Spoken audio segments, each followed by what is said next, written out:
Make sure you go ahead and like, comment, share, subscribe. Let's get into the video. All right, guys. So we have to talk about this.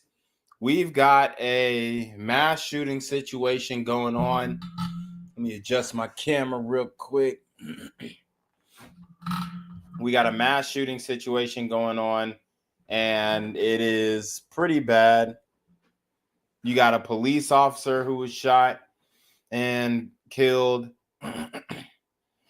So we're pretty much getting live updates. I want to get into the news and what they're telling us right now. But it's not good at all. It's not good at all. Apparently there are 2 people who are dead so far. Shooter has been neutralized. So let's get into this. He may have worked there or somehow had a badge in order to get on an elevator to get to the 33rd floor, because I don't think he ran up the stairs. And Rob, if we can pull up that picture of the suspect walking in right now from that surveillance video, I mean, to your trained eye, it does, I mean, assault rifle, a long magazine, 30 rounds. What do you see here? Yeah, I first looked at it and it looks like an AR type semi-automatic. It has a standard 30-round magazine. It actually looked like it may have had a suppressor. I can't really tell. It's a little blurry, but it looks a little fatter on the end of the muzzle, which may be a suppressor or some type of what we call can that can reduce the noise. And it looks like a strap. So again, he's kind of in the suit, and then he's got this assault rifle. And how does he walk through the streets without people noticing? But it's New York. People just walk. People may have blown it off. He may have been so cavalier about it. He may have just got out of an Uber where he had it in a bag. Yeah, and people be minding their business in New York. I mean, you could also do the little, he might have had a trench coat, or he might have had a bag or something to conceal this weapon while he was walking. You could also break the weapon down, break it down in a few different pieces to make it shorter. Therefore, it's easier to conceal and it's easier to carry out in public. So that's probably what, a lot of this was. And man, I mean, it really is tragic because, I mean, this guy, they got a little background on him. We're not going to get into it completely just yet. Want to get more live updates, but, it doesn't seem like he was just some crazy lunatic. There's something that might have pushed him to this point, but not really sure yet. And jumped out and started walking, and they took this picture. People may have been clearing when they saw him. Again, that one still photo just shows he is going in with some purpose, and he wasn't afraid for anyone to see that he had an assault rifle. And how soon is it going to be after this? Because it does look, eerily casual that he's walking up to that building. We don't know if there was a shooting that happened in front of the building and then he went inside, or there were shootings inside of the building. But how fast is the response time in Midtown Manhattan for some sort of active shooting like this? Shout out to Wag the Dog with the $4.99 super trap. Oh, say less. He says probably a Kel-Tec nigga unfolded and got to dumping. I think it's pretty quick. Again, I was just up there and I was amazed by how many police officers I saw on every block. Though they're regular patrol officers. The one thing, he has an assault rifle. Most police vests, that round goes right through them. They're not made to stop assault rifles. They're made to stop pistol rounds. Yeah, and just to let you guys know, the shooter's name is Shane D. Tamura. Shane D. Tamura. And apparently he played football at Granada Hills. He had a concealed firearms permit that dated back to 2022. Let me just pull it up. So this guy, I mean, same guy, high school football player. Looks like he was decent. His his permit actually expires in 2027. So I don't know where this concealed carry permit issue or this permit was issued, what county, but it can't be New York, right? So, you know, they might go and say, oh, well, gun laws this and gun laws that. But I mean, you can't even have guns, or it's very difficult to have guns in New York in the first place. Most guns are completely outlawed. Excuse me. Damn. So let's see. They got an interview. They got an old interview of him from 9 years ago. So let's check it out. Granada Hills football. After he had a pretty big game. So let's watch. Hey, we're here with standout running back Shane Tamura from the Granada Hills football team. Big 35-31 victory against Kennedy tonight. The battle for Granada Hills. Shane, just talk about you guys getting that win tonight. How'd you guys come through? We definitely had to stay disciplined. We were down 10-0. We definitely had to stay disciplined. Our coach kept saying, don't hold your heads down, don't hold your heads down. We just had to stay disciplined and come together as a team. Shane, a couple of touchdowns for you, including a huge one late in the game there in the fourth quarter with under 4 minutes to go. That put you guys up 35-24, sort of sealed the game there for you guys, gave you guys a nice cushion. Take us through that play right there, jailbreak screen right there. Then you broke free about the 50-yard line and then took it to the house. Well, our coach basically asked me, he was like, Shane, is the T-screen open? Is the T-screen open? I was like, yeah, it's definitely open. So we just threw the pass to me, Ernie threw the pass to me, and one thing led to another, and I scored. Shane, talk about, you mentioned you guys were down 10-0, early hole. Things could have got out of control possibly. How did you guys pick yourself up off the floor after that early 10-0 deficit? Definitely had to stay disciplined. The coaches kept telling us, don't hold your heads down. It's just the first half, or it's actually just the first quarter. We just had to keep playing, keep fighting through it, and just hold our heads up high, and then a good result's gonna come. Well, there you have it. I mean, the kid was in a football program. Looks like he was involved in extracurricular activities in school.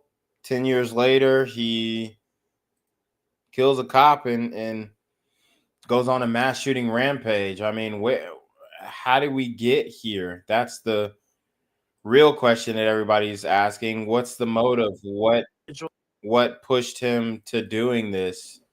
And we're now getting more details coming in, but the story is very much still developing.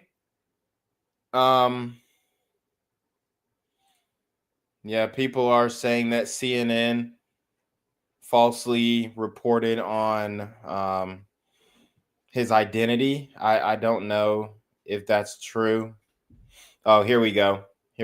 Well, here's a clip where CNN says he was possibly white, allegedly. Imagine a chaotic situation. So let me just pull this up really quickly.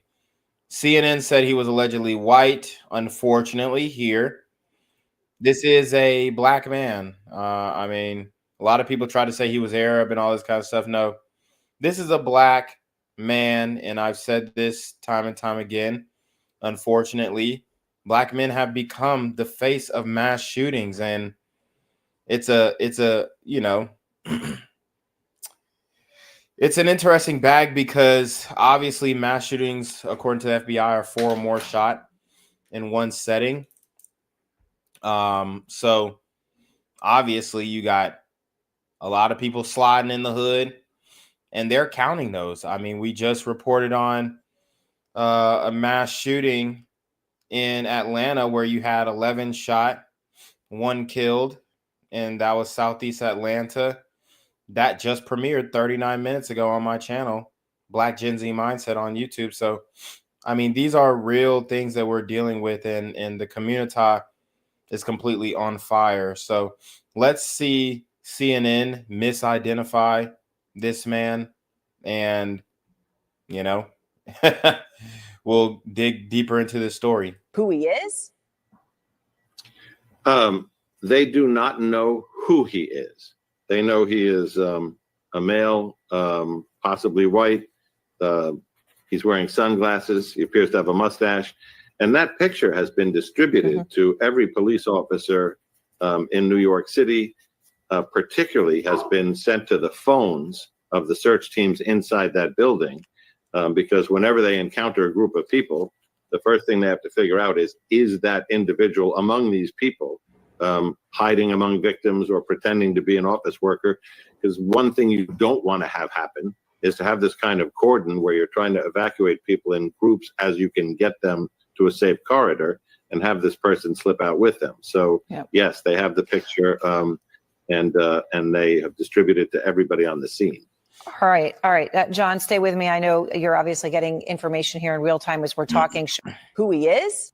So there you have it. I mean, I don't know how they deduced from this picture that he was possibly white. That was a ridiculous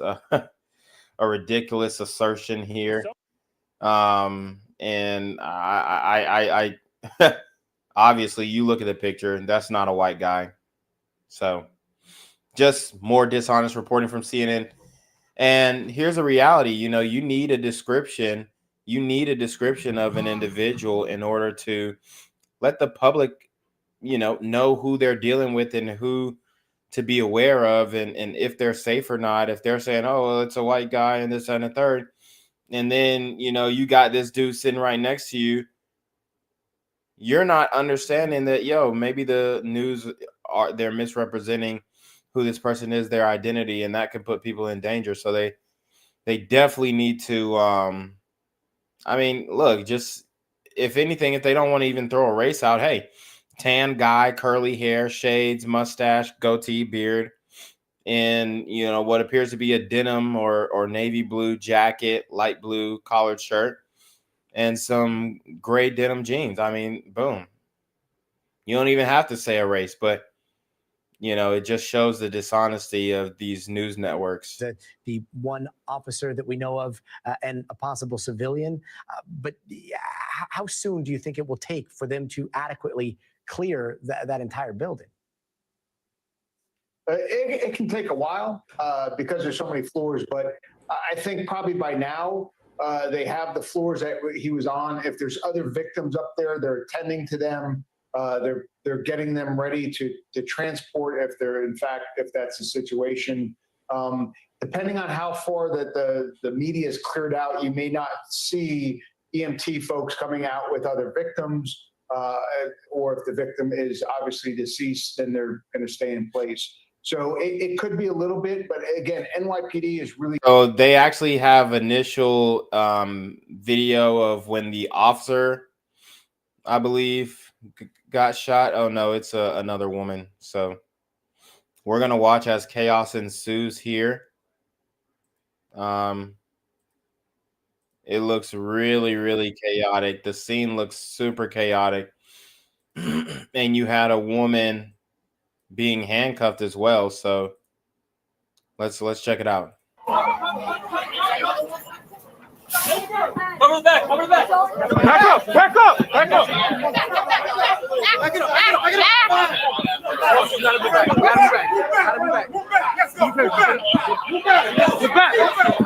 up. So as you can see, they have a woman cuffed here. Let's go, let's go.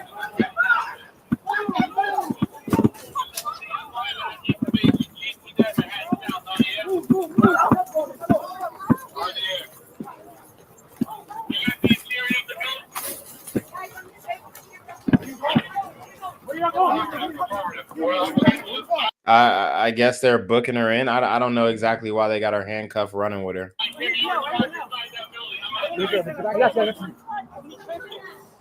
Back up. Back up. Back up. Back up. All right. Back up.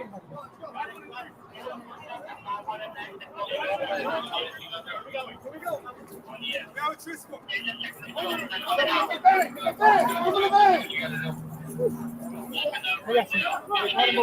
guy, he comes out of here he's from Palestine. He keeps saying free Palestine. He got his face covered up in the Palestine stuff. He walking out. The police don't pay him no mind. I said, it's him. And then they end up getting it. They got him and they put him to the ground. So they arrested a man who had a free Palestine shirt, but he actually wasn't the shooter. He actually wasn't the shooter. They got him. Tried to bomb it up.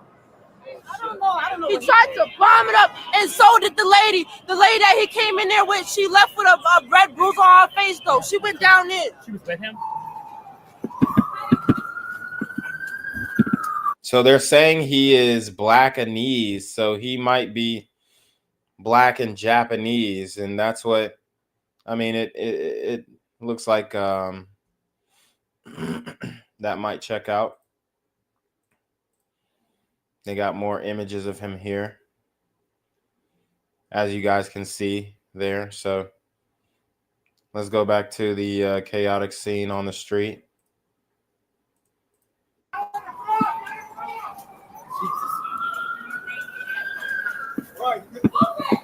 Y'all hit that super trap, hit that Cash App, hit that PayPal. You already know, support the channel. We are finally monetized, so let's get it.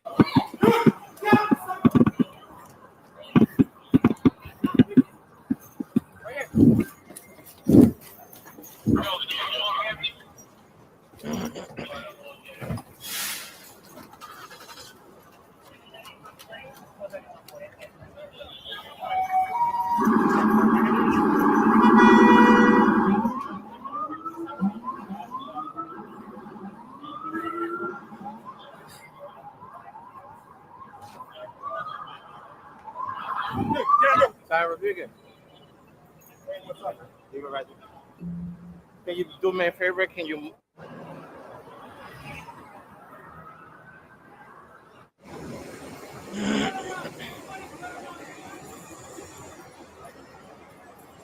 People are saying it might have something to do with the NFL because they're in the building that he targeted. I mean, it sounds like they're trying to link in his high school career somehow.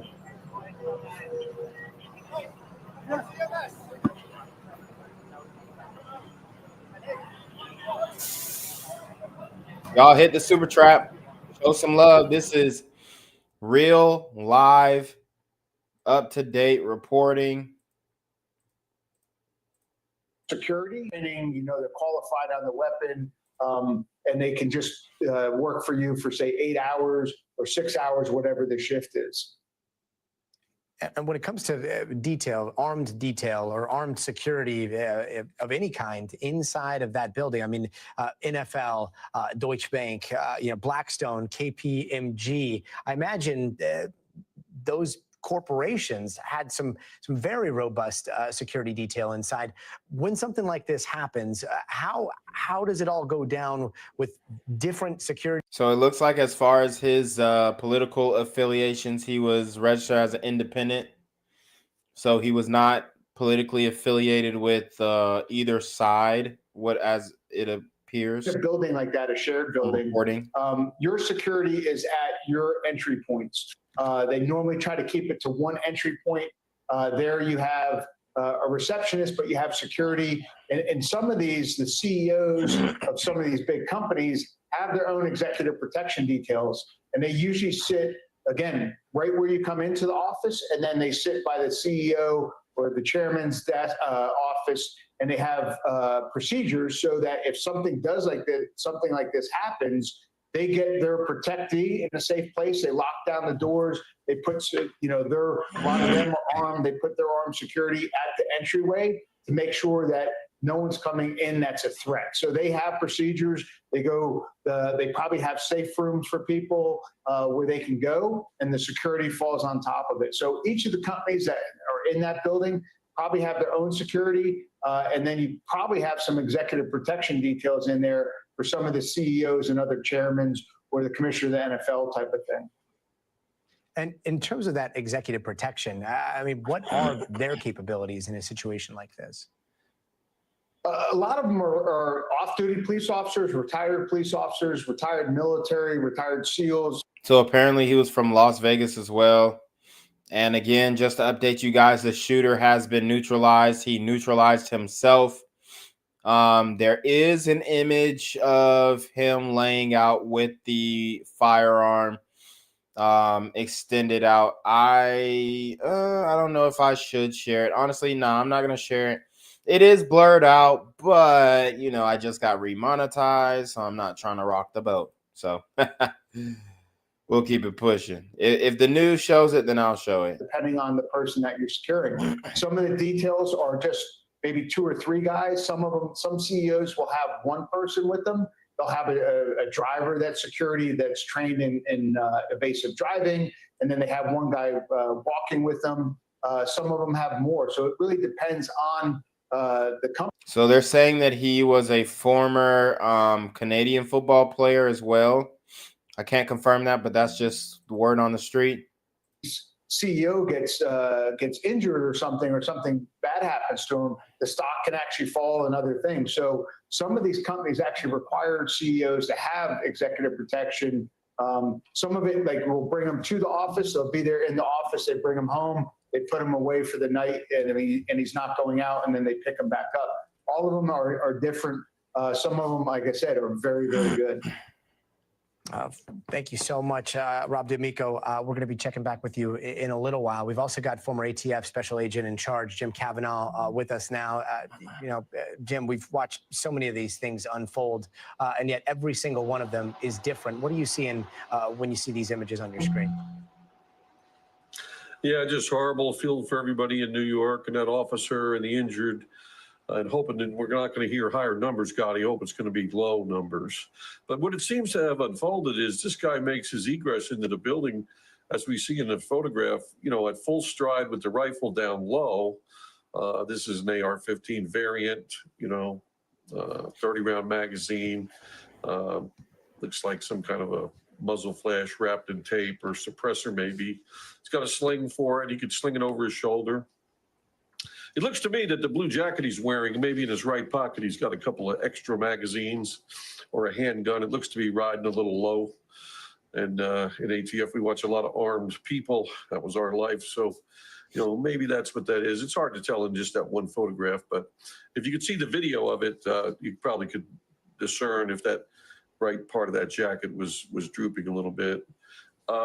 But when you confront, if the officer confronted him in the first floor in the kiosk where normally the security would be, the rifle's going to win. All right, guys. So I actually found his highlight tape, football highlight tape. So we're going to watch it. We're going to watch it. And I mean, the guy was pretty quick. Not going to lie. Shane Tamura. So as you guys can see, this is junior highlights, class of 2016. He graduated in 2016. This is the guy. So he's back here about to run a kick return off. Breaks it wide open. Looks like a possible block in the back, but the ref let it go.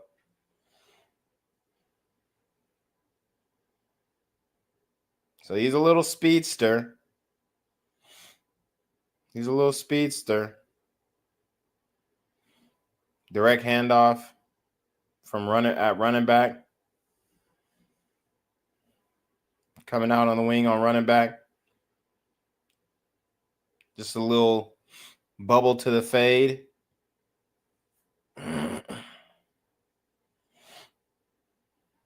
Got him on a halfback toss. He's got some speed now, not going to lie. Had some speed at least.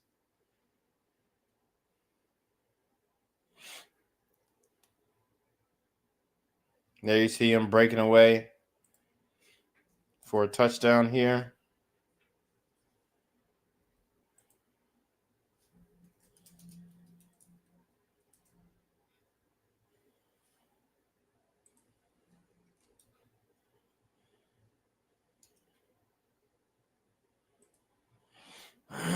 I'm trying to find social media on him.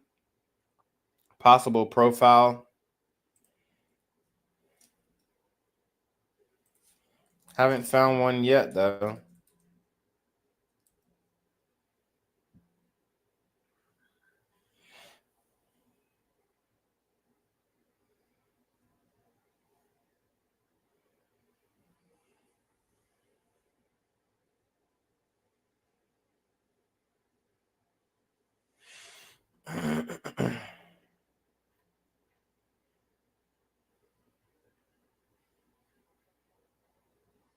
So we just watching a highlight, got him on another halfback toss. Yeah, I mean, he had some pretty serious speed for sure. Here's some they actually have some images of them barricading the office space here. So you can see as people barricaded themselves in. Very interesting here. I know that was probably super scary for them. You know, these white collar guys, they're not used to no smoke like this. Like I said, they do have an image of him deceased. I won't show that though. But yeah, this is very live, very fluid. We did find this highlight tape, so that was interesting. We're not going to go into it any deeper. But he was from Santa Clarita, California. I don't know. I guess he moved to Vegas after graduating.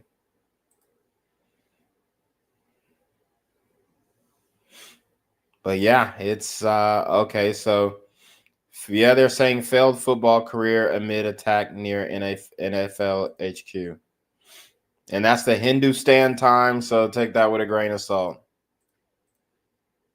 But I'll just show you guys a headline. This is a Hindustan. I mean, it's an Indian paper. They're saying it could be because of his failed NFL career. I'm not going to, hold that as gospel. We just know that the NFL headquarters was near where he targeted or in the same building. Home, wherever that may be, will have to be searched also by bomb squad officers and bomb-trained ATF and FBI agents, so they make sure that nobody else gets injured. Because when a guy's on a suicidal plot, he can also leave things behind, to harm others. And sometimes you find relatives or friends that are injured or murdered at the location as well. So you can't waste time getting back there, because sometimes the first violence is at home, and then they go on their mission. But yeah, it's a good point.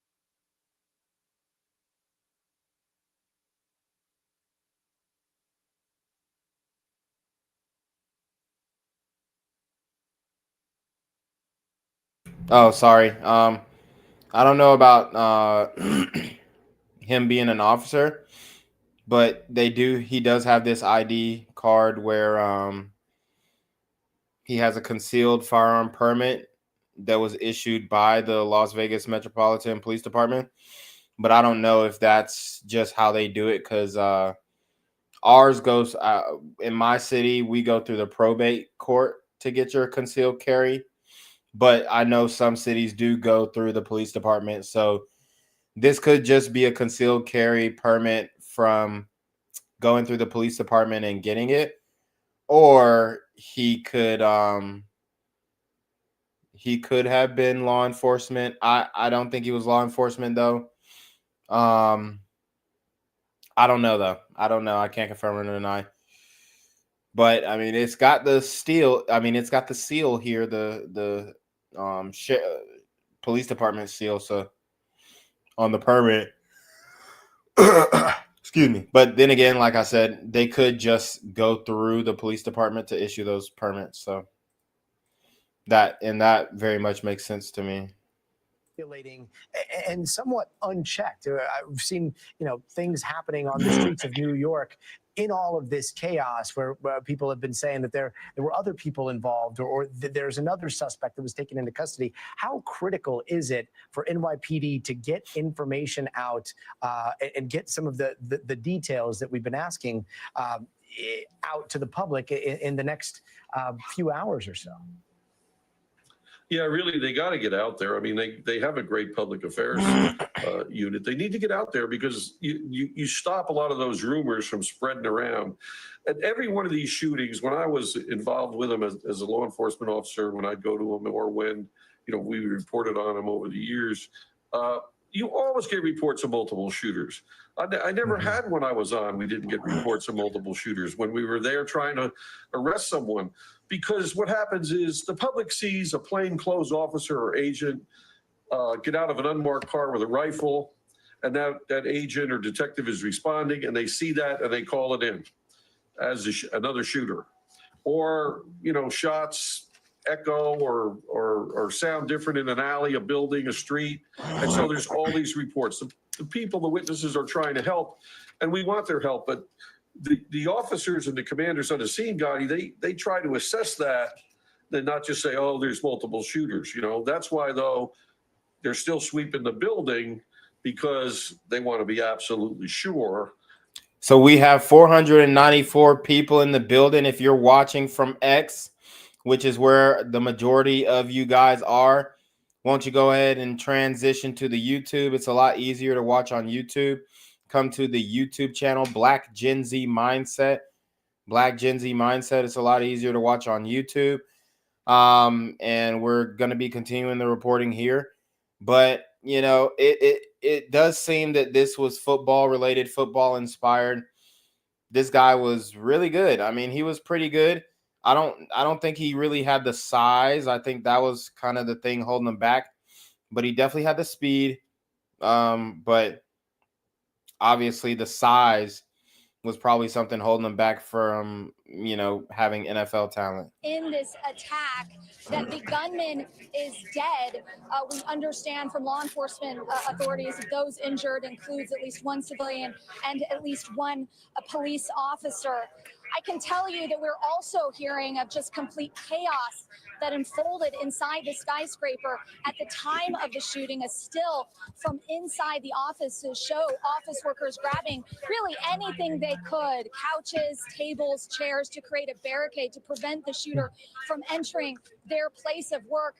And I was speaking to one man who was standing just where I am right now. Not long ago, he was waiting. His wife was inside the building. She was being told not to come out. He understood that she was on the 23rd floor, and he was here with the knowledge that there was an active shooter on the presence. Just gives you a sense of sort of the terrifying weight for those not only just inside of the skyscraper, but also their loved ones on the outside waiting for word. And now this news that the gunman, the lone perpetrator, according to the New York mayor, is dead from a self-inflicted gunshot wound. Wow. I mean, all of this happening right before rush hour and the hours of rush hour. Is there any indication as to how many people might be in that building? How big is that building? There's the 33rd floor, is the only piece of information that we have. And we also know that it houses the NFL, Blackstone, Deutsche Bank, some other very large multinational corporations. But how many people might still be inside? I mean, it's unclear at this point. The investigation, as you can tell behind me, Gotti, is still very much underway. It's a 44. All right. So the connection to law enforcement apparently is his father, Terrence K. Tamura, was possibly law enforcement. They say he held a job between 2012 and 2018. He was getting paid between $78,000 to $103,000 a year. And they're linking his father to the police department. So, excuse me, they're saying his father was actually a police officer. I got some coffee on the way, guys. Bear with me, but it's been a long day. That this is a thorough investigation, while the mayor says that this was the work of a lone gunman. They're leaving clearly nothing to chance here tonight, Gotti. And you know, New York City, there's only one place on planet Earth like it, and it's, you know, it's a place where news travels so fast. I imagine as you were making your way to the scene, that you were hearing all kinds of different reports as to what was happening, right? Oh, absolutely. At that point, we knew that there was an active shooter situation in Midtown Manhattan, something that is extremely unusual for this portion of the city. No further details at the time from police officers. I watched as they were scrambling to set up this security perimeter. It was clear that they were still working to assess the situation. I could hear the police officers monitoring their radios for updates. At that point, they were looking for a perpetrator, it seemed. And then the news came of the self-inflicted gunshot wound not shortly after from inside the. So the famous picture where they were barricading themselves was actually from the Blackstone office, apparently. Can't confirm nor deny, but this is, you know, just impromptu reporting here. We do have an image of the murder weapon. It is a AR style rifle, maybe even an AK. Let's see. PA-15, yeah, so it's like an AR, a short barrel AR. So let's show this. So here is the actual firearm that was used in the crime. As you can see, the blood on the barrel. Very daunting scene here. Okay, so very disturbing. Very disturbing.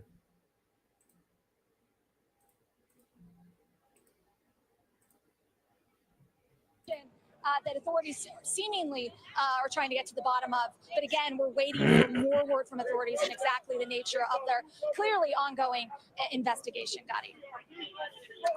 Aaron McLaughlin down there in Manhattan. Aaron, thank you. And I believe our colleague Steve Romo is also nearby, and he's been speaking to witnesses. In fact, I believe he may be speaking to a witness right now. Stephen, if you can hear us, what are witnesses saying? So they're saying that he actually was from a wealthy gated community in Las Vegas, and he lived in a home that was worth $500,000. So what pushed him to crash out? Why did he go to New York? I mean, it's crazy. We were in the plaza having dinner. The plaza of the NFL headquarters and Blackstone is also a nice gathering place for folks who want to have dinner in the evenings. As we were eating and talking amongst ourselves, we heard the shots, and I looked up and I saw the first wall of the first floor shatter, and I realized, oh my God, this is a shootout. It felt like you were in a war zone almost. And I saw a worker run out, but he was running so frantically, I thought he was just trying to get away. By the time he got to us, he said, "Help, help, I've been shot." And I turned to my left and looked at him and saw he had a wound in his back. And my partner, who was ahead of me, had also looked at him and seen that he had a wound, what looked like an entry wound or exit wound in the front, so it might have gone all the way through. So he helped him down, told him to get his backpack off, and we both just ran, and the police took over from there. But it's been literally like the most just scary situation I've ever been in. I've cried at least 3 times since.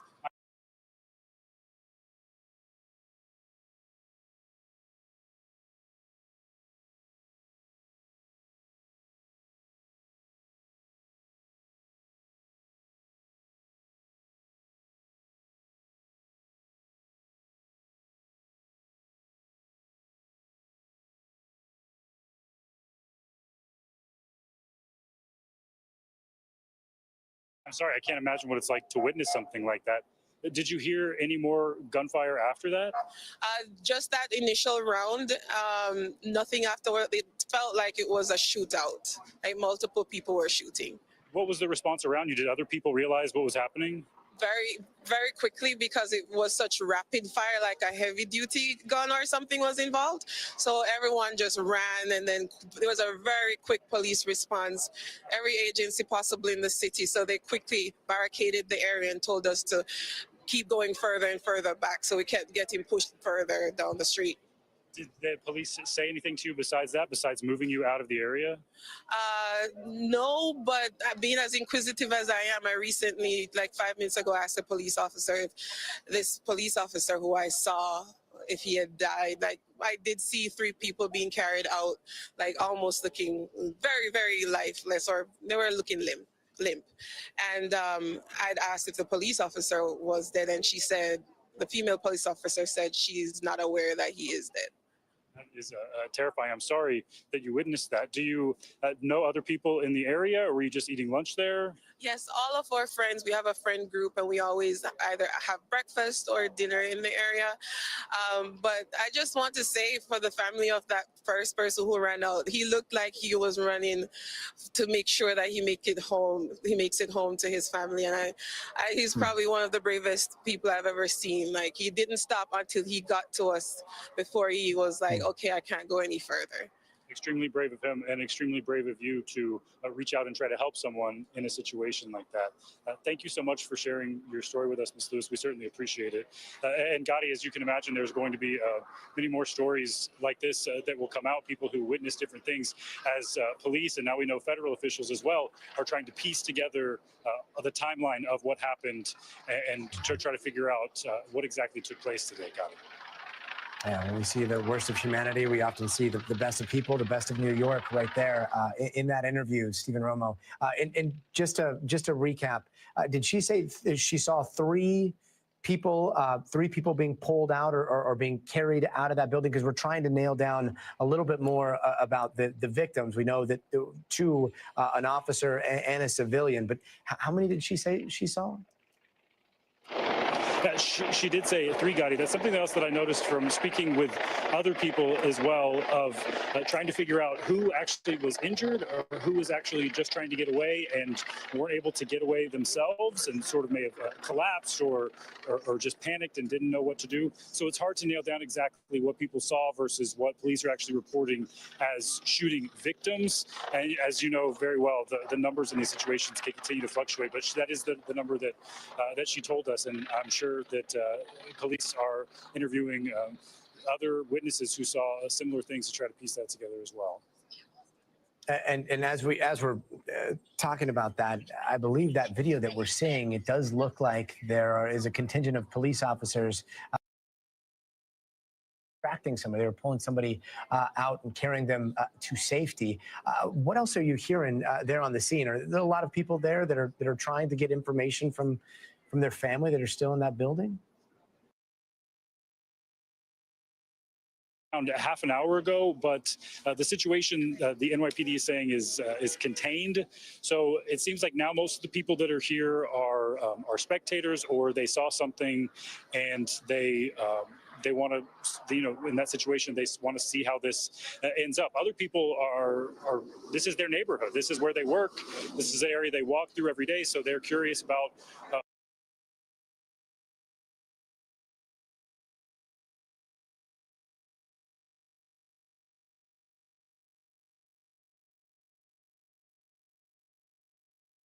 What's good, Shadow Realm?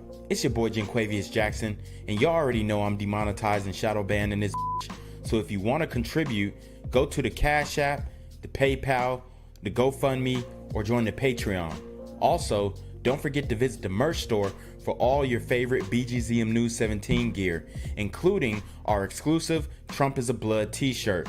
Go fast before they sell out. They are already flying off the shelves, no cap. And remember, these super gremlins are on demon time. What's going on. We did speak to several people who were leaving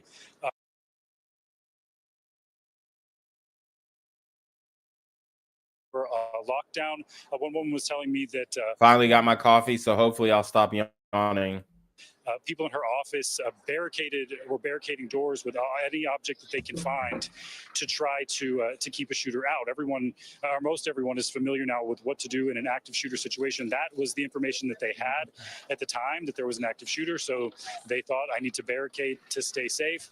Then they started getting more information, and finally they saw that news of this suspected shooter with a self-inflicted gunshot wound, and they had some relief, and then they still waited for police officers to tell them it was okay to leave. But in that situation, speaking to people, they are just so shaken when they come out, and they're asking which streets are closed, and if they're able to get a cab on the street, people trying to leave to get out of that situation. It seems like most of those people have been able to make their way out from what I can see, but there are still a lot of people here, a lot of very curious people here to know more about what happened. Yeah, Stephen Romo, thank you so much for that. We'll be checking back with you in a little bit. I know Erin McLaughlin is probably a few blocks or pretty close to where you are right now. She's also been out there speaking to victims, or speaking to witnesses. Erin, I'm not sure if you can hear me, but from your vantage point, what's the latest from the scene? Yeah, well, we are now hearing, Gotti, that occupants from some of the surrounding buildings near the scene of the shooting are being allowed to leave, are being allowed to go home. As you can see here, it's still pretty chaotic here in Midtown Manhattan. Just over that way is 345 Park Avenue, the building, the site of the shooting. A situation here still extremely intense. It's clear that the investigation is underway. You can just see the amount of police officers and firefighters and other units that— Wow, so y'all see that very heavy police presence, very heavy first responder presence here. in a situation that is extremely unusual here for Midtown Manhattan. And this usually doesn't happen in Manhattan. This is the financial capital of the world, pretty much. So this is like the rich area, and he brought the boom. He brought the boom to Manhattan. A manhunt was underway for the gunman. Now to hear that gunman killed himself inside the building, certainly people here in Midtown Manhattan are breathing a sigh of relief at that news. Still, it's a very chilling incident. We're still trying to understand how many casualties, how many people were shot. We understand. I mean, and you know, he is a former athlete. I'm a former athlete. So I understand, you know, the pain or the pressure or, you know, whatever you feel not living up to your athletic dreams. But there are other options, man. There are other ways to, you know, survive out here than to just play football. And what I will say is, if you are able to figure out how to make an honest living, a good living, to be able to provide for your family with your brain and not with your body, obviously you want to stay in shape. But if you can use your mind, then, you know, you're light years away ahead of a lot of those guys. A lot of those guys going to blow that money anyway, right? A lot of those guys going to blow that money anyway. So, I mean, if you can figure it out with your brain to figure out how to make good money for yourself, or even make the type of money that they make in the NFL, now obviously that's going to be extremely difficult. But, you know, I believe it's more rewarding, and then you just have more control over your life, man. So, you know, your sports dreams are not the end of your life, dude. I mean, seriously, y'all got to stop with this shit, man. Y'all getting too dependent on being being the best athlete, this and look, I'm an athletic person. Like, I was a former Division I football player. I know, just like everybody else, how much pain, blood, sweat, and tears you put into the game. But at the end of the day, when it's over, it's over. And we're waiting for more of those really chilling and harrowing details from authorities tonight. But it was very clear from that still image, just the sense of chaos and the sense of panic that people were feeling, not only inside the building, but also outside of that high rise. And Aaron, we're hearing conflicting reports of how many people were injured. Again, the preliminary numbers that we heard was one police officer, one civilian. We just heard from a witness that said that they saw 3 people that were being brought out by bystanders and those that were rushing in to help. Have you heard any additional information when it comes to how many victims may have been shot here? Yeah, well, if you're watching from X, make sure you go to the YouTube channel, Black Gen Z Mindset. Black Gen Z Mindset. We are live. You can donate to the channel by hitting the super chat. We just got back monetized. So we're rocking out. We having fun. We love, shooting the shit. And if you send a super chat, I will read it on stream. So let's keep it pushing. That there are 5 victims, 5 dead, including the shooter, though. So again, we're okay. So it's looking like he actually killed 4 people, and then the 5th one is himself. Awaiting word from some. His surname is Japanese. Breaking news tonight, an active shooter reported in Midtown Manhattan. The massive NYPD response to a skyscraper on Park Avenue. This chilling image of a man carrying a long gun outside. City officials telling us at least 1 officer and 1 civilian have been shot. The gunman now confirmed dead. Also tonight, the sailing camp tragedy off the coast of Miami Beach. Video exclusively obtained by NBC News. So it looks like this news channel kind of switched to a different programming. We want live coverage of this shooting. So let's see if we can get back some live coverage of this shooting specifically.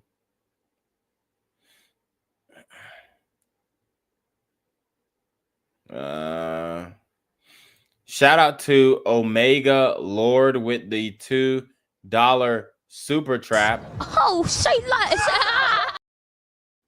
He didn't really say anything specifically, but your donation is greatly appreciated and helps the channel out significantly. Let's see. So New York police are going to hold a press conference here soon. 6 people shot is what they're reporting on their end. I guess they're okay. Yeah, they are going to hold a press conference from right here. They're going to hold it from right here. So very stressful situation.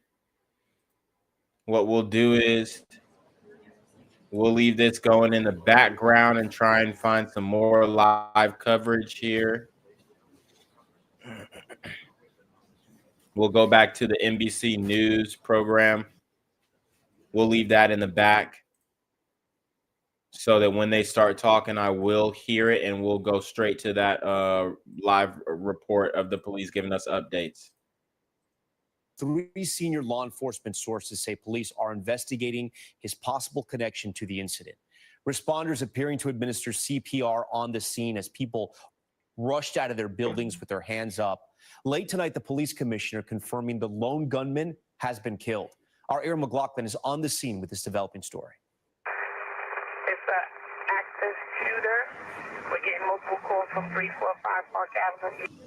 Tonight, police swarming this skyscraper in Midtown Manhattan after at least 2 people were shot, 1 police officer and 1 civilian, according to 2 senior law enforcement officers. 4 senior New York City officials say the gunman is dead from a self-inflicted gunshot wound on the 33rd floor of the building. Earlier, the NYPD circulated this photo of a person with a long gun they say they were searching for in connection with the shooting, according to 3 senior law enforcement sources.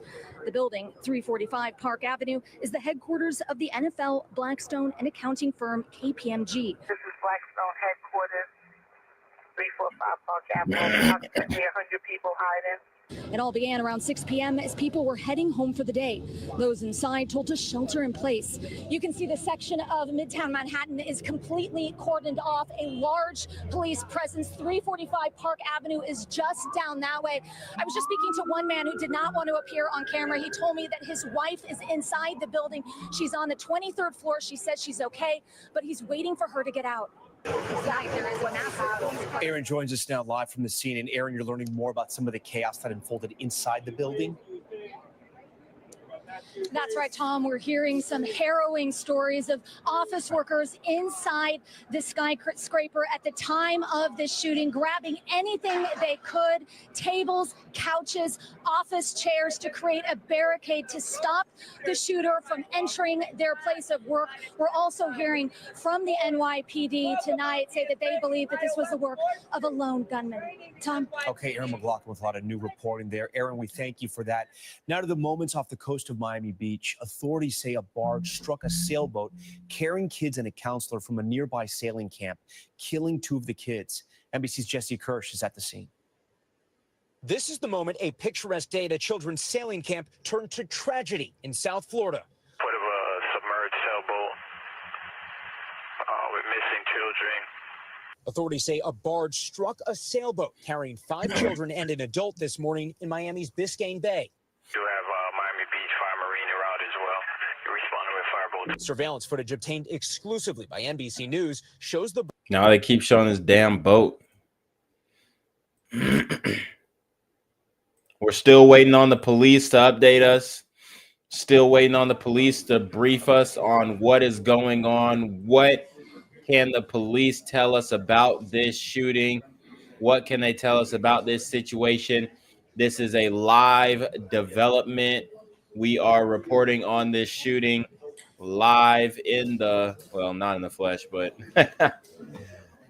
we're doing our best to get you guys the news right now as it's being reported.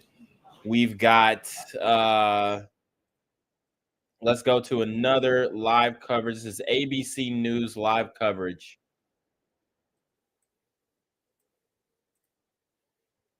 Something that wouldn't trigger the average person. Were there warning signs enough to stop him? And so many times they're not. In other words, troubled person, talking in dark ways, acquiring weapons. They're doing a lot of things that are troubling, but they're not against the law. And so as a result, it's really difficult. In his case, we'll have to see, were there clear warning signs that people ignored, didn't report them? Maybe, but it tends to be more of, it's not explicit, but it's a gradual deterioration of the person until they have enough things going on, enough feelings of powerlessness, and that they have to do something to feel better about themselves.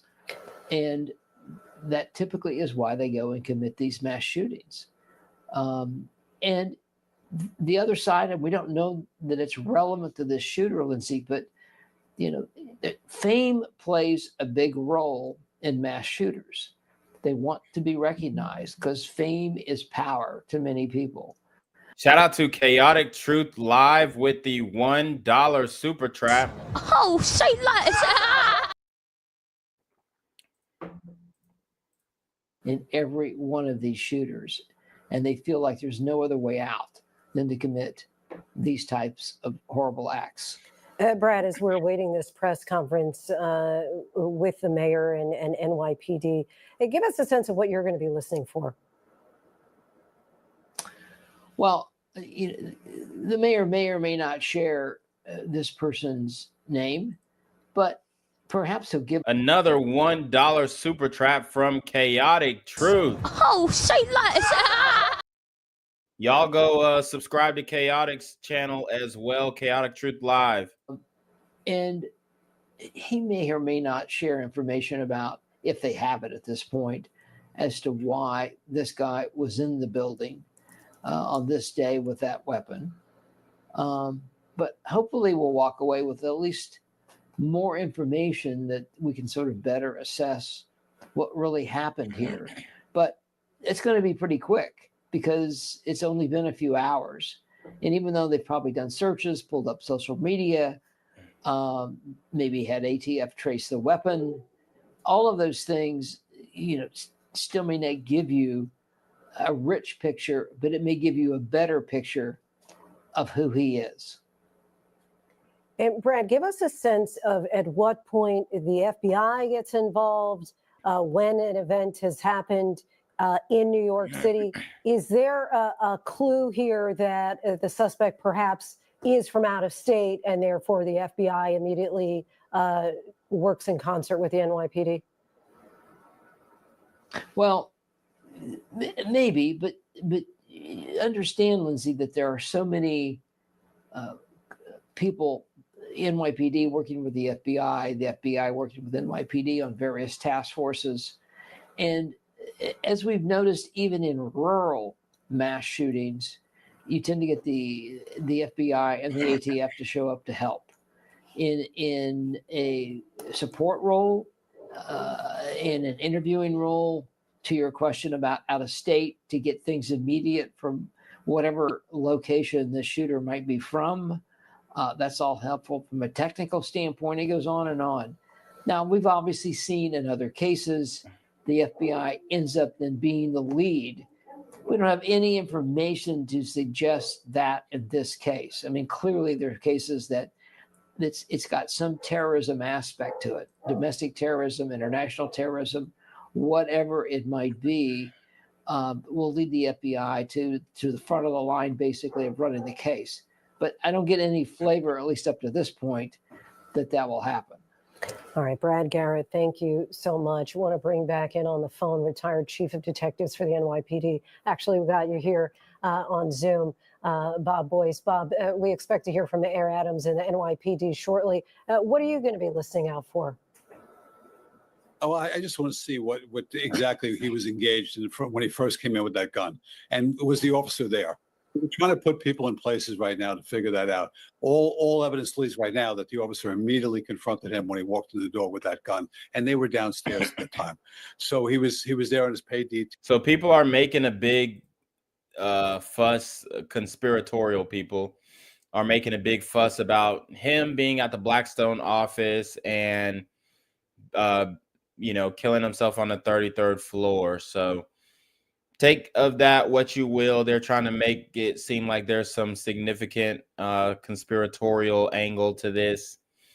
And I love to delve into the conspiracy world as well. So, but I mean, in this instance, I just don't see it enough yet. I mean, I need more evidence. So, I mean, more evidence for what? I don't know. More evidence that this is some like Illuminati conspiracy. Yeah, I need a lot more evidence for that. But I love where your minds are going. Keep brainstorming and let's figure out if there's any real motive. And sometimes these conspiracy wormholes can get you to a place where you're actually getting rid of the fluff and the BS and what's not real and actually getting down to the real nitty gritty facts of a case. Before, know it well. It's a very secure building. Obviously, there were a number of security officers, including this off-duty NYPD officer there in the lobby. Would it be customary for anyone in the lobby in a building like this to have a firearm?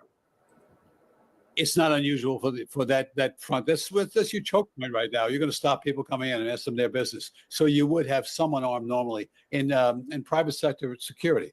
Again, if they're hiring an officer to work pay detail, they know that person's armed, so they're comfortable with that as well. Retired chief of detectives for the NYPD and ABC News contributor Bob Boyce, we thank you so much. Thanks.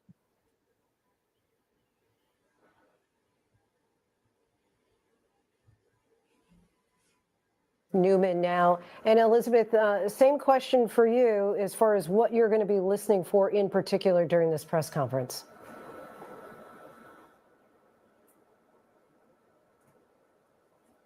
Apologies for that. We're hoping to learn as much as we can about the suspect, about the age, any motive that they may have been able to pick up by now, the grievance that might be at play here. Where did this individual come from? How did they get to New York, to Midtown Manhattan? Any places that they've discovered as residences, whether they're actually inside those the residence, the car, anything that this individual has touched, a hotel room in the last few days. Are they inside? Are they now piecing together the puzzle pieces to understand how we got to this moment today. So that's usually the first set of information that we're looking for. And then it usually takes longer to better understand the warning signs that might have been displayed, whether people in his life, loved ones or colleagues or friends had noticed that something was going wrong. And to ultimately, what I look for when we're doing these kind of investigations is the signs and indicators that we can use in the future to try to stop this from ever happening again. So piecing together the path that this individual took to get to today does help us hopefully prevent future attacks. And Elizabeth, as we're waiting, the New York mayor and NYPD to address the nation. Shout out to Scott Kelly for the $5 super trap. He says, outstanding reporting. Oh, say less. So we do have the police. We do have the police congregating. It looks like they're getting information. So we're gonna wait for, I guess, the police chief to come to the podium, and then we're gonna hear from Mayor Eric Adams as well. So stay tuned for that, guys. That's gonna be very interesting to see their angle on it. I don't know what this glitch is. I keep hearing a glitch or a clip. So let me know if you guys hear that too. It might be my equipment or it might be theirs. I'm just trying to figure it out. To reach, maybe that was on the 33rd floor. As Aaron was saying earlier, it could also be that that's where he ended up because he was running from security or from law enforcement, and that was the end of his run. So there's a lot that I hope the police are able to tell us. It is very, very early in the investigation, and often early information is not accurate. So we should definitely exercise caution. We're probably not going to learn as much as we might hope, but you can see that they are on top of this and looking under every stone to try to better understand this individual's motives and to reassure the public that the situation is secure and that there are no other perpetrators out there that might be wishing to cause harm. Elizabeth, thank you. Again, as we're waiting the arrival of Eric Adams, New York City mayor, to participate in this press conference. I want to bring back in Aaron Katursky. Aaron, give us a sense.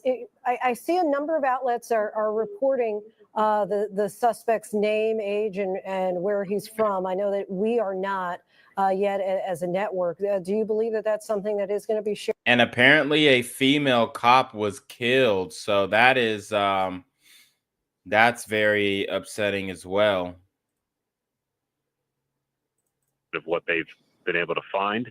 I think we'll also hear a little bit more about his movements inside the building.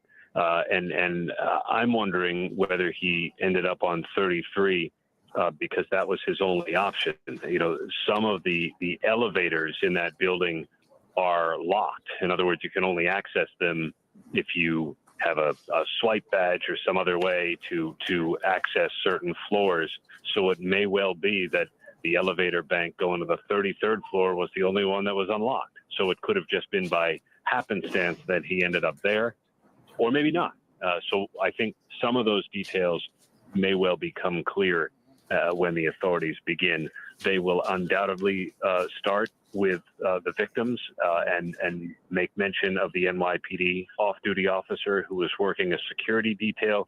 Tell us about the interaction. We know the mayor's been to the hospital to sit at the officer's bedside. So I would imagine we'll hear something about that too, Lindsay. Right, because of course, while we do know that at least 4 people lost their lives, plus the shooter who ultimately took his own life, we don't know the extent of the other victims involved who may be hospitalized at this point. Give us a sense as far as those the workers who remained there on the 33rd floor and surrounding floors. Do we believe that they are still there at this hour in that partial lockdown, I guess, if you will, of that part of the building? Some may be, although I think by now many of them have been allowed to leave. And I'll tell you, Lindsay, as I've heard from people who were inside the building at the time, they and really others around the city are quite shaken by this. New York City, you work in high rises, you work in buildings like this, and since 9/11, measures have been taken to make sure they are secure, whether it's guards at the gate, swipe badges to get access. Now, a lot of that goes out the window when somebody has a high-powered rifle, as this individual did. But people who work in these kinds of offices that are not, where you're not necessarily feeling vulnerable, I think people have been shaken by what's gone on at 345 Park Avenue, because so many people who go to work in Manhattan work in a very similar environment. And give us a sense of, we talk about how rare this is, but in New York City for these kinds of workplace shootings to take place. They occur every now and again. There was one at a hospital that I can think of within the last decade or so, but it is fairly rare to see this kind of mass shooting with a long gun at a midtown office building like this. I can't think of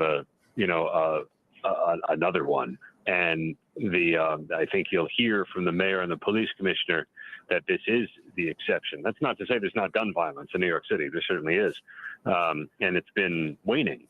But this kind of a violation of an office building, security and somebody getting into the upper floors of a building, for as many of those kinds of buildings as there are in Manhattan, is quite rare.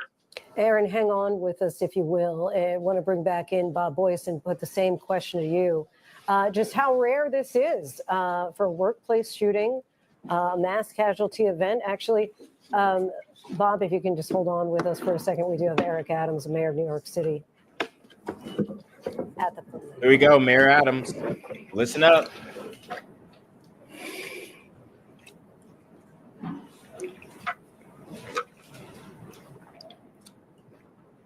Nigga look like he about to cry.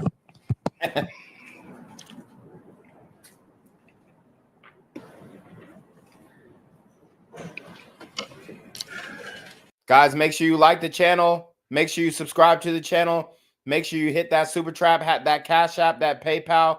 Support the channel. We going up, bringing this news to you live, raw, straight off the press. Let's get it. Never gets easy. I always go back to the beginning of my role as mayor in Harlem Hospital, where Officer Mora and Rivera were assassinated. And I remember watching their family members enter the hospital and a loud yell of, "No, God, please tell me it's not true." And I thought about that today when the notification came over from the police commissioner that we had a number of shots fired, and we're still unraveling what took place. And our hearts are heavy. 5 innocent people shot tonight. We lost 4 souls to another senseless act of gun violence, including a member of the New York City Police Department, Officer Islam. He served in the 47th Precinct. He was just 36 years old and a 3.5-year veteran of the department. He was doing what he does best, and all members of the police department carry out. He was saving lives. He was protecting New Yorkers. He's an immigrant from Bangladesh, and he loved this city. And everyone we spoke with stated he was a person of faith and a person that believed in God and believed in living out the life of a godly person. He embodies what this city is all about. He's a true blue New Yorker, not only in the uniform he wore, but in his spirit and energy of loving this city. And early tonight, I met with the officer's family. I told them that he was a hero and we admire him for putting his life on the line. This was his dad's only son.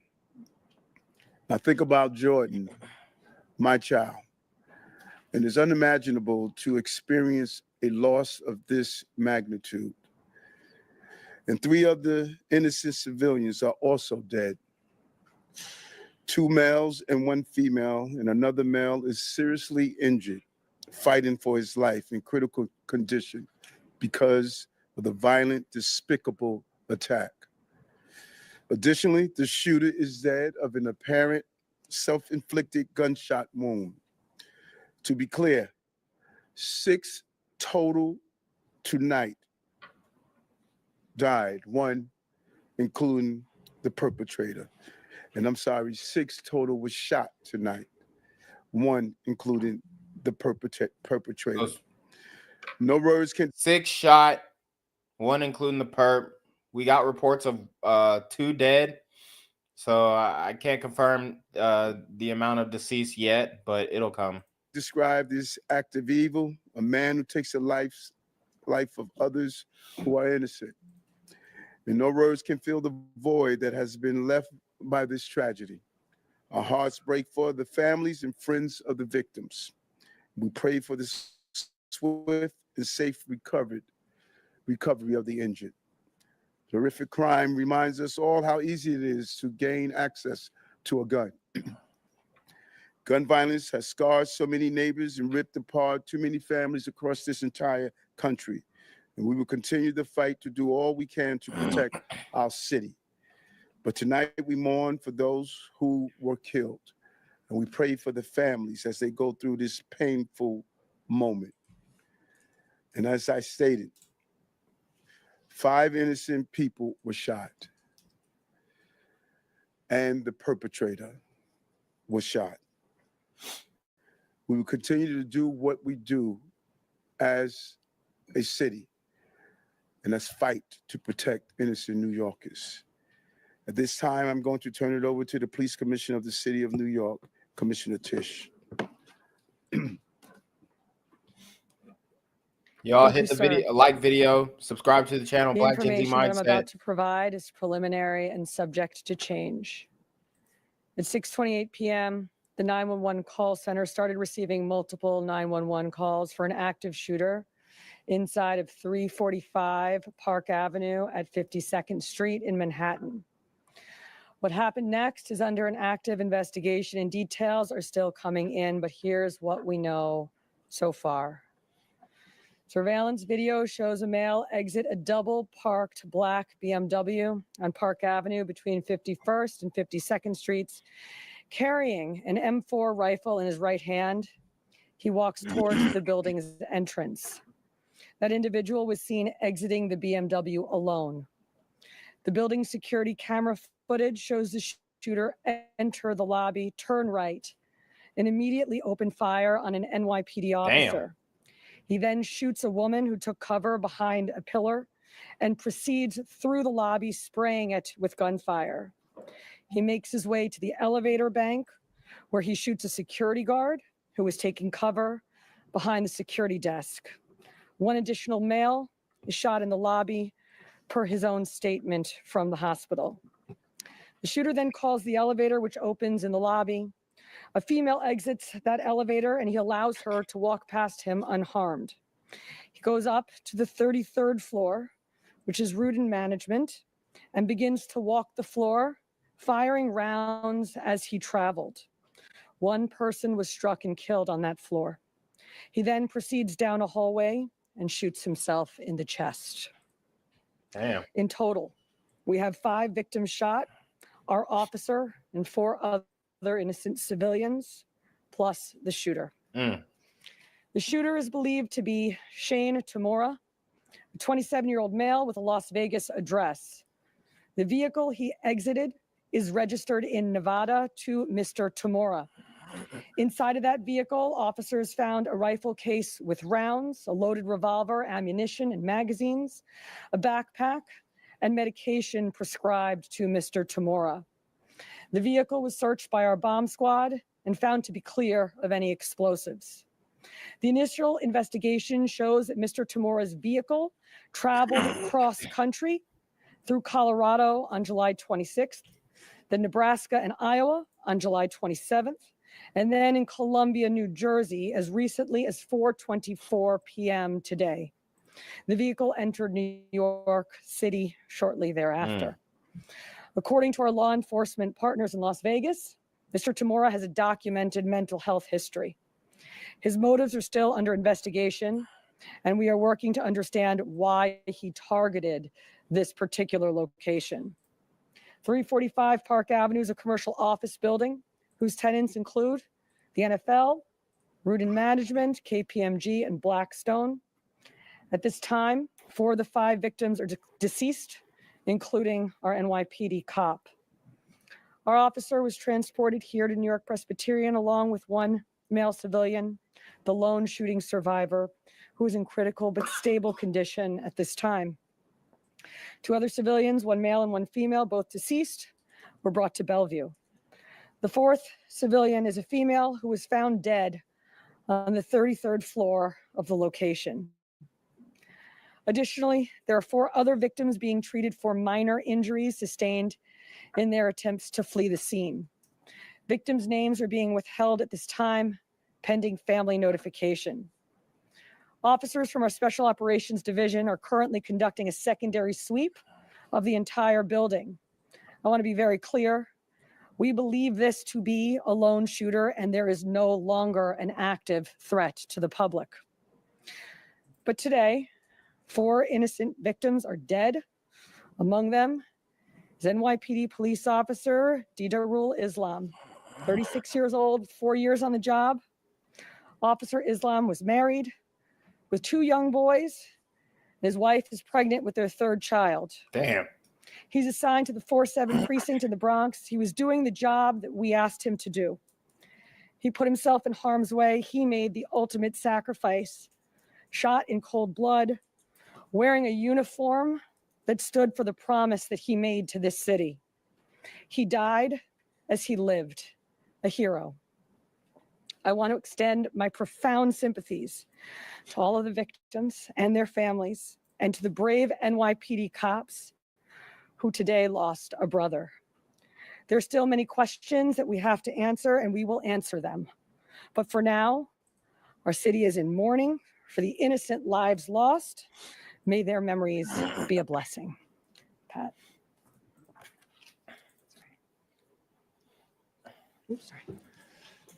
Patrick Hendry, president of the PBA. This is a devastating night for our city, for our police department.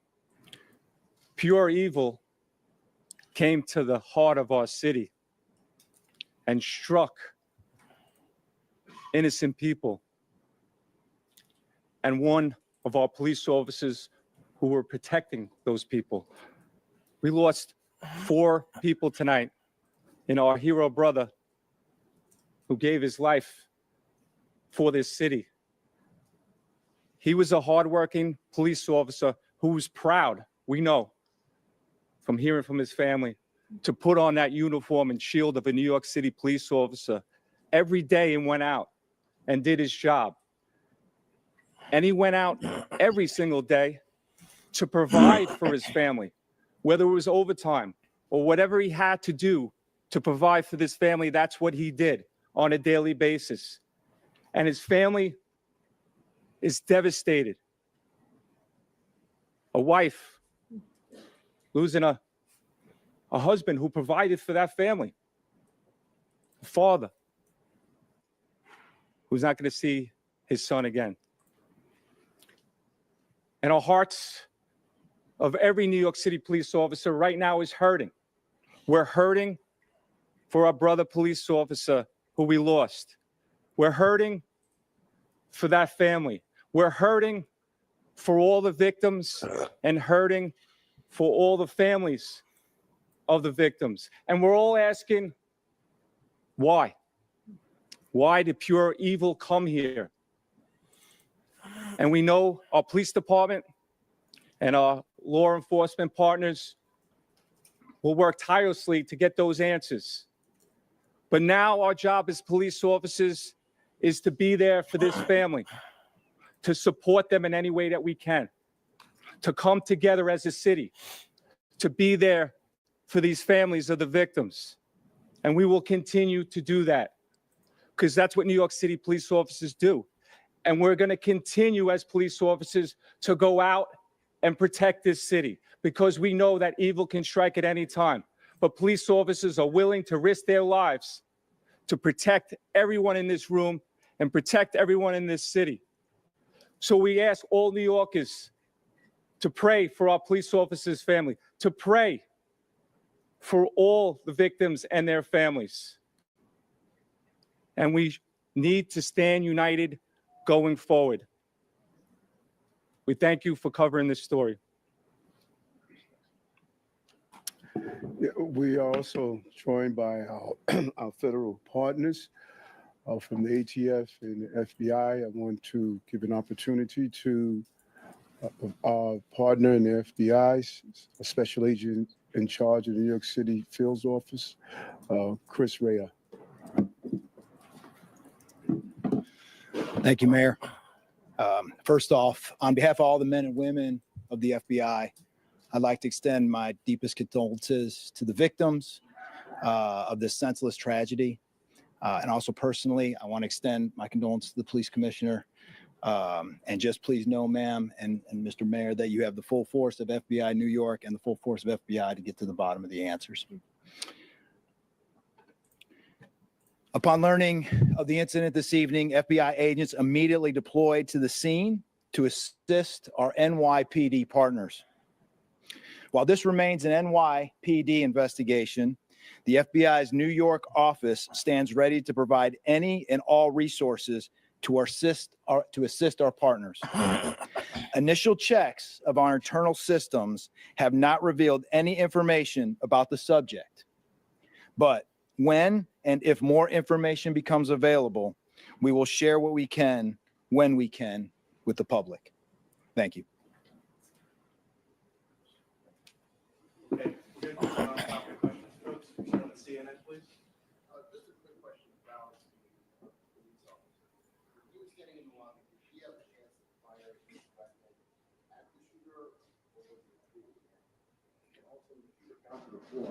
Approximately how many people were on that floor and what were they?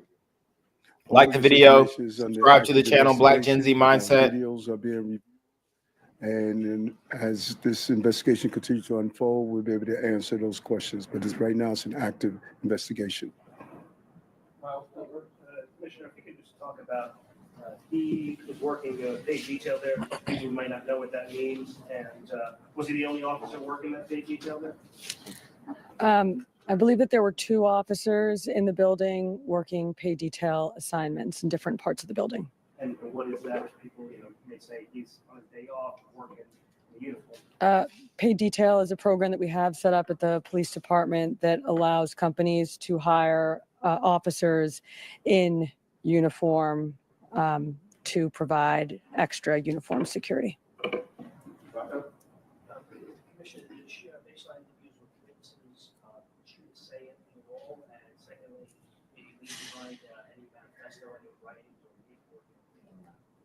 I already described what we found in the vehicle, and it's too early in the investigation to discuss anything more.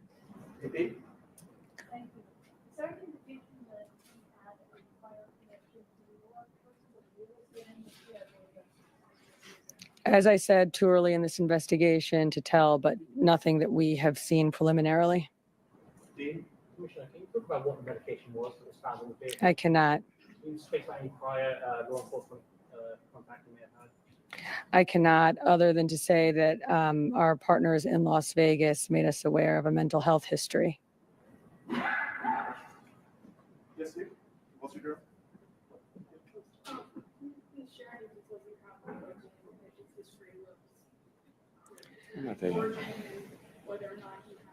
Just what I said already. It was an M4 rifle, and we also found a revolver in the vehicle with ammunition and magazines. He did have a license in the state of Nevada. Your one? Was there any intelligence indicating that this location was at risk beforehand, and we consider this a targeted attack or an act of terrorism? At this time, it's too early in the investigation to tell. Thank you, everyone.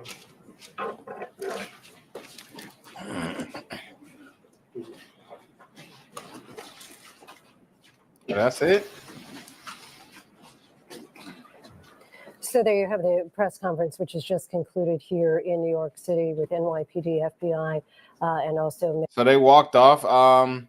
So there you have it. I mean, that's pretty much all the updates that we're going to get for tonight. Shooter 27, just go over it again. Shooter is 27, Shane D. Tamura. 6 shot, including the shooter.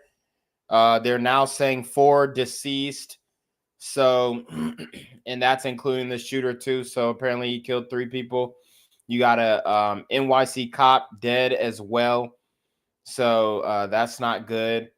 Apparently it was a female officer. So, I mean, we got some pretty in-depth details for tonight. I'm just going to scroll one more time to see if there's anything else for us to break down.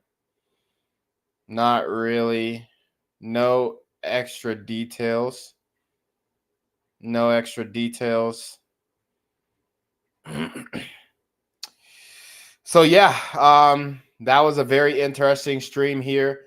We got the guy, Shane Tamura. He is deceased, deleted himself. There is an image online. I'm not going to show it here, but you guys can obviously search it up if you want. But you already know what it is. I appreciate you guys for joining the stream. Make sure you like, comment, share, subscribe. Send that super trap. Send the Cash App. Send the PayPal to support the channel. Independent news media. Continue to check out the Patreon. Check out the merch store. Support the channel any way that you can. And we're going to go ahead and head out of here. So you already know it's your boy, Black Gen Z Mindset, a.k.a. BGZM News 17, a.k.a. Jenquavius Jackson. And we are going to send it off to Jenquavius Jackson to take us away. Appreciate everybody for joining the stream. And, hey, man, you got to be safe in these streets because these super gremlins are on demon time.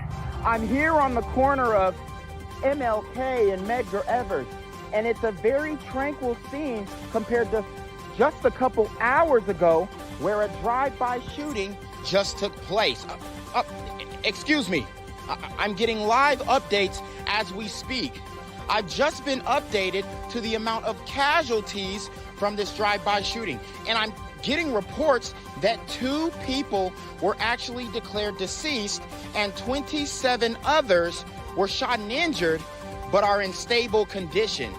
And although we must pray for the families of the fallen, we must also praise God for the aim of the super gremlin. If you want to know more about the victims of this crime, make sure you add BGZM News 17 on Patreon at www.patreon.com/BlackGenZMindset.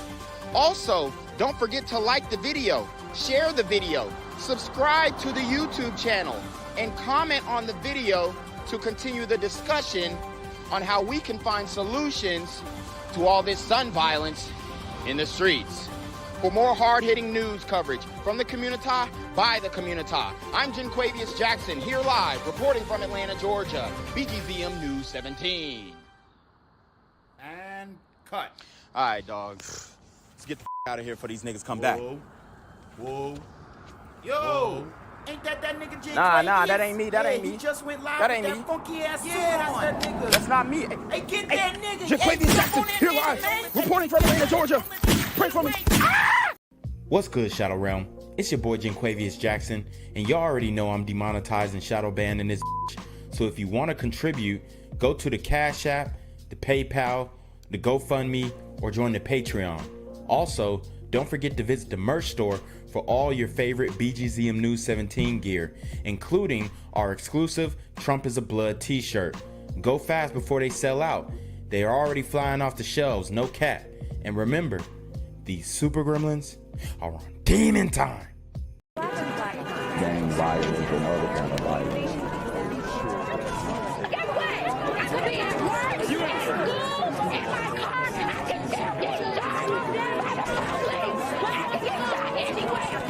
So it is what it is.